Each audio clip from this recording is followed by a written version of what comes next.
नमस्ते। आज तो हम क्रिया के बारे में जानकारी प्राप्त करेंगे। क्रिया के मुख्य प्रकार दो हैं। उसमें पहला प्रकार है सकर्मक, दूसरा है अकर्मक। क्रिया यानी जिस शब्द से किसी कार्य के होने या करने का बोध हो उसे हम क्रिया कहते हैं। उदाहरण के तौर पर पढ़ना, लिखना, दौड़ना, खेलना, हंसना, गाना, बहाना आदि क्रिया के शब्द हैं। क्रिया के मुख्य दो प्रकार के बारे में पहले हम सकर्मक क्रिया इसके बारे में देखेंगे। जो क्रिया कर्म के बिना अपना अर्थ पूरा नहीं कर सकती उसे हम सकर्मक क्रिया कहते हैं। उदाहरण के तौर पर आदित्य ने खींचा। दूसरा वाक्य आदित्य ने फोटो खींचा। खींचा शब्द यह क्रिया है, फोटो यह कर्म है। उसी तरह यह सकर्मक क्रिया होती है। इस वाक्य में खींचा क्रिया और क्रिया अपना अर्थ स्पष्ट न करने के कारण अधूरी लगती है। इस वाक्य में फोटो कर्म लग जाने से खींचा क्रिया अपना पूरा अर्थ प्रकट करती है। यह सकर्मक क्रिया। तो दूसरा जो है अकर्मक क्रिया, जो क्रिया बिना कर्म के अपना अर्थ पूरा करती है। मोहन सोता है। उदाहरण, इस वाक्य में सोता है क्रिया है, सोना क्रिया अपने आप में पूर्ण है। तो सकर्मक और अकर्मक। सकर्मक कर्म के बिना अर्थ पूरा नहीं हो सकती। अकर्मक में क्रिया बिना कर्म के अपना अर्थ पूरा करती है। ये दो वाक्य समझ में रखना।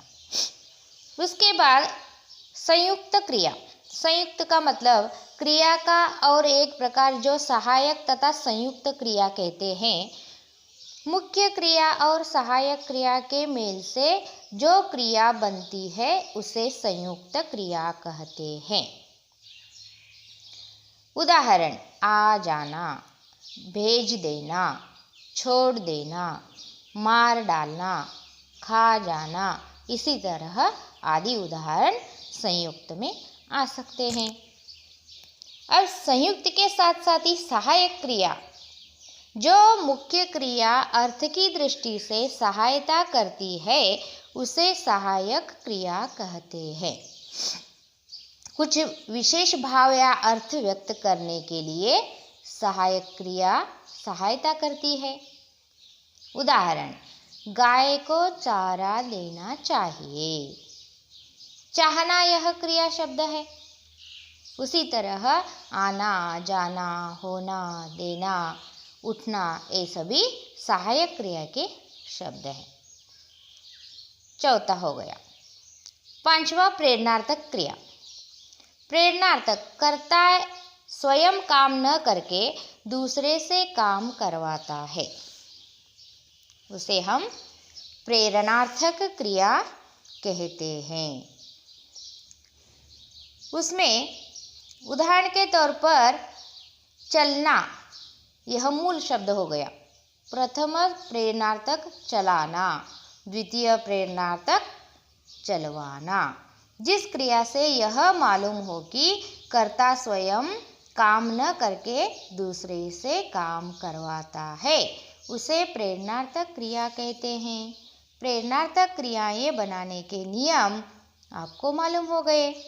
कई नियम तो नीचे उदाहरण के तौर पर दिया गया है। मूल शब्द, प्रेरणार्थक शब्द, द्वितीय प्रेरणार्थक रूप, सीना, सिलाना, सिलवाना, पीना, पिलाना, पिलवाना, देना, दिलाना, दिलवाना, बोलना, बुलाना, बुलवाना, देखना, दिखाना, दिखवाना, सीखना, सिखाना, सिखवाना। इस तरह प्रेरणार्थक के रूप देखे हम। प्रथम और द्वितीय क्रिया के बारे में आज तो जानकारी प्राप्त कर ली। क्रिया के मुख्य दो प्रकार और अन्य जो प्रकार है उसी को भी हमने आज देख लिया है। संयुक्त क्रिया, सहायक क्रिया, प्रेरणार्थक क्रिया। धन्यवाद।